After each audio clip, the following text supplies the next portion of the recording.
Mas pinaigting pa ng Philippine Coast Guard ang presensya nito sa West Philippine Sea sa gitna ng patuloy na pagpasok ng Chinese vessel sa Exclusive Economic Zone ng Pilipinas. Tiniyak ng PCG na hindi ito magpapadala sa pressure ng Beijing at tuloy-tuloy ang kanilang maritime patrols para protektahan ang teritoryo ng bansa. Si Criselyn Catarong sa Balita Live. Criselyn.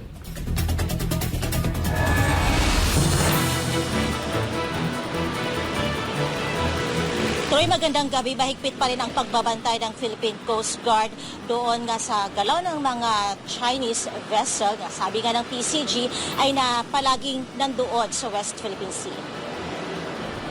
Inihayag ng Philippine Coast Guard na ang mga Chinese vessel ay namamataan pa rin sa West Philippine Sea. Ayon kay PCG spokesperson Commodore Algierica Frente, bilang aksyon, tuloy-tuloy lang din ang kanilang pagdedeploy ng mga tauhan at barko. Patuloy din ang kanilang pag-challenge kapag ang mga Chinese vessel na ito ay lumalapit sa maritime jurisdiction o kung papasok sa maritime zone ng Pilipinas. Dagdag ni Rica Frente, sina-challenge din ng PCG ang illegal na presensya ng mga Chinese vessel sa karagatan na pasok sa Exclusive Economic Zone ng bansa.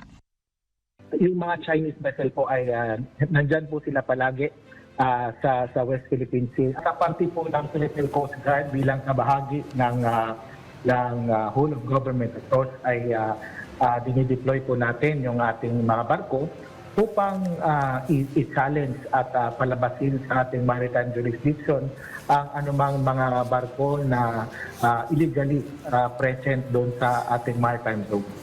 Una nang iginit ng China na paulit-ulit na nilalabag ng panig ng Pilipinas ang kanilang soberenya. Kasabay nito, hinimok ng Beijing ang Philippine government na agad na ihinto ang mga mapanganib at walang kabuluhang provokasyon na sumisira sa katahimikan at katatagan sa South China Sea.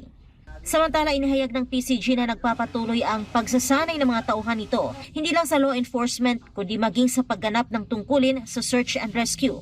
Gayon din sa Marine Environmental Protection Operation. At maging dito sa ating himpilan sa Manila, ang atin naman po mga Special Operations Group at iba't iba pang mga unit na nagpo-provide ng mga personnel sa ating mga Coast Guard districts ay patuloy din po ang pagsasagawa nila ng kaukulang training.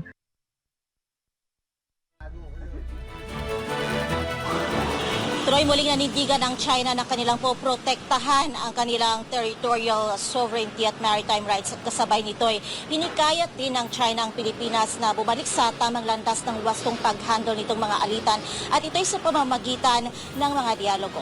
Para sa Diyos at sa Pilipinas, kung mahal, balik sa iyo, Troy. Maraming salamat, Criselyn Catarong, para sa iyong balita.